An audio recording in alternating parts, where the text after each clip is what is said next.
नमस्कार साथियों।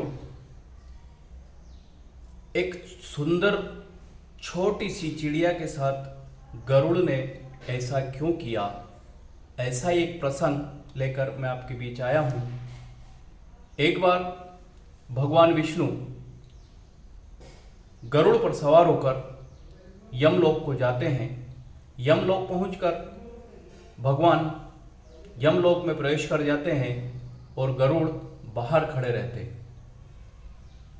इसी समय यमलोक के अंदर से एक यमदूत बाहर आता है और देखता है कि सामने एक सुंदर सी छोटी सी चिड़िया बैठी हुई है और यमदूत उस चिड़िया को आश्चर्य भरी नजरों से देखता है और देखते ही देखते गरुड़ जी की नज़र जब यमदूत पर पड़ती है तो वो समझ जाते हैं कि यह यमदूत इस सुंदर सी चिड़िया को घूर घूर कर देख रहा है।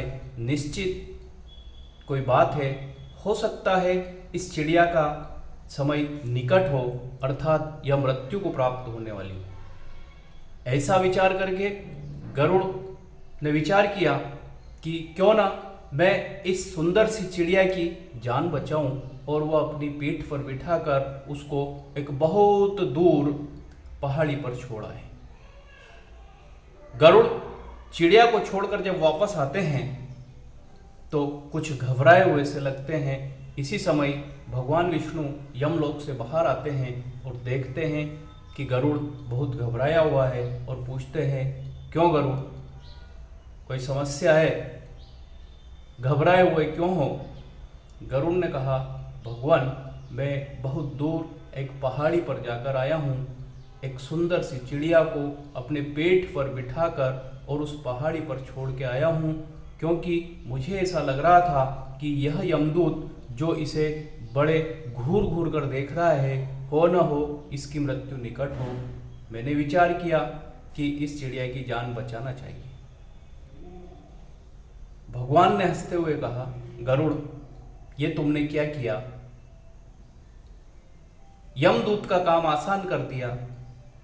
उसने कहा, भगवान, वो कैसे? भगवान बोले, गरुड़, उस चिड़िया की मृत्यु कुछ ही क्षणों में उस पहाड़ी पर एक सांप के द्वारा निगलने पर होने वाली है, और वही काम तुमने किया कि यहां से उस चिड़िया को उस पहाड़ी पर छोड़ा है। गरुड़ ने कहा, हे भगवान, ये मैंने क्या गलती की? भगवान बोले, गरुड़, तुमने गलती नहीं की, यह तुम्हें करना था, यह तुम्हारा कर्म था, क्योंकि उस विधाता ने ऐसा करना तुम्हारे कर्म में लिखा था और इसलिए तुम्हें यह काम करना पड़ा। अगर तुम ऐसा नहीं करते तो वह चिड़िया उस पहाड़ी पर कैसे पहुंचती और उस सांप के द्वारा कैसे निगल ली जाती? ये सब उस विधाता का रचा हुआ खेल है। उस चिड़िया की मृत्यु उस पहाड़ी पर होना चाहिए थी, और किस समय होना चाहिए थी, किसके द्वारा होना चाहिए थी, ये पहले से तय था। गरुड़, इसमें तुम्हारा कोई दोष नहीं है, न ही तुम्हारी कोई गलती है। ये सब उस विधाता का किया हुआ है, उसका रचा हुआ खेल है।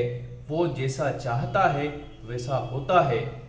साथियों, हमें सिर्फ कर्म करना है, फल की इच्छा नहीं रखना, क्योंकि फल कर्म के अनुरूप देना या न देना उस विधाता के हाथों में है। इसलिए हम सिर्फ कर्म करें। धन्यवाद।